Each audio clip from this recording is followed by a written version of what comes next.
NTV time, जनता की बात जनता के साथ।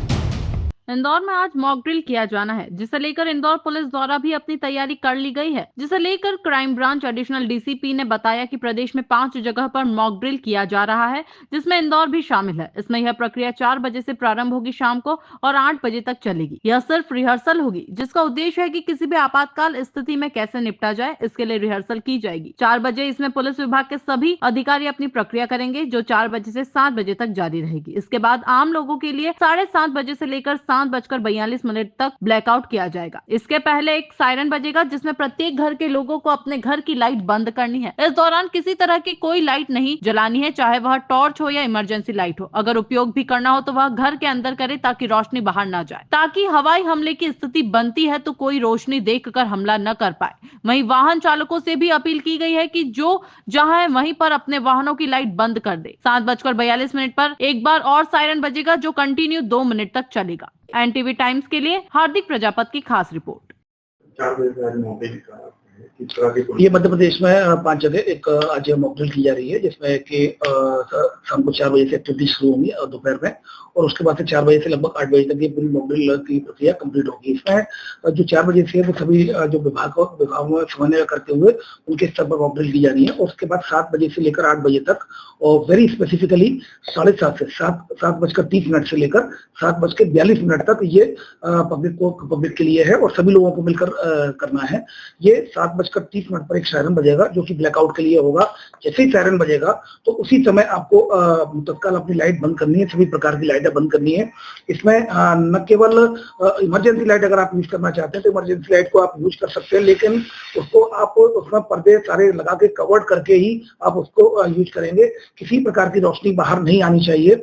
7:30 से लेकर 7:42 पर जब दूसरा सायरन बजेगा, तब एक जो पहला सायरन 7:30 पर बजेगा वो ऊपर नीचे इस तरह का सायरन होगा, और उसके बाद 7:42 पर जो सायरन बजेगा वो लगातार वाला सायरन होगा। तो जैसे ही 7:42 पर सायरन बजता है तो उसके बाद फिर नॉर्मल स्थिति आ जाएगी। ये प्रिकॉशनरी मेजर है, ये किसी पैनिक होने की जरूरत नहीं है। ये केवल एक मॉक ड्रिल है, ड्रिल की जा रही है, एक प्रैक्टिस की जा रही है कि इस तरह की अगर आपदा प्रबंधन की एक प्रक्रिया है कि किस तरह से मैनेज किया जाता है। तो ये ब्लैकआउट की प्रक्रिया होगी। इसमें जो लोग रोड पर चल रहे होंगे उनको तत्काल ही अपने वाहन को रोककर, जैसे ही सायरन की आवाज सुनते हैं तत्काल अपने वाहन को रोककर रोड के साइड में लगाकर उसकी हेडलाइट बंद करके, और 7:42 तक जैसे ही वो सायरन बजता है फिर उसके बाद ऑन करेंगे। इसके अलावा कमर्शियल प्लेसेज पर भी जो लोग हैं, कमर्शियल प्लेसेज प्रतिष्ठान है, वहां पर भी तत्काल लाइट बंद करनी होगी। और अगर इमरजेंसी लाइट का उपयोग नहीं करना है, क्योंकि कमर्शियल स्थानों पर ज्यादातर अगर आपने देखा होगा तो वहां पर पर्दे कवर्ड पूरी तरह से नहीं रहते हैं। तो ऐसी स्थिति में इसका उद्देश्य ये है कि अगर कोई हवाई हमला की स्थिति बनती है कभी भी, एक जस्ट रिहर्सल, एक मॉक ड्रिल टाइप की है ये, कि तब आपको ये दिखाना है यहाँ पर कोई रहवासी नहीं रहते। इसका मूल उद्देश्य है तो किसी प्रकार की कोई भी रोशनी बाहर नहीं आनी चाहिए।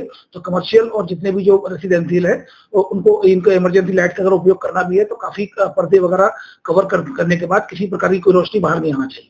इसके अलावा जितने भी जो कमर्शियल प्लेसेज है, चाहे वो मॉल्स हो, वहाँ जो सिक्योरिटी गार्ड्स लगे हुए हैं, उनकी भी जिम्मेदारी है कि वहाँ सिक्योरिटी पॉइंट ऑफ व्यू से भी लगातार वहाँ पर रहेंगे और किसी प्रकार की सिक्योरिटी चूक नहीं होनी चाहिए। किसी भी महिला से दुर्व्यवहार की घटना ना हो या किसी प्रकार की कोई चेन स्नैचिंग या अपराध की स्थिति बने तो उनकी भी जिम्मेदारी फिक्स की जाएगी।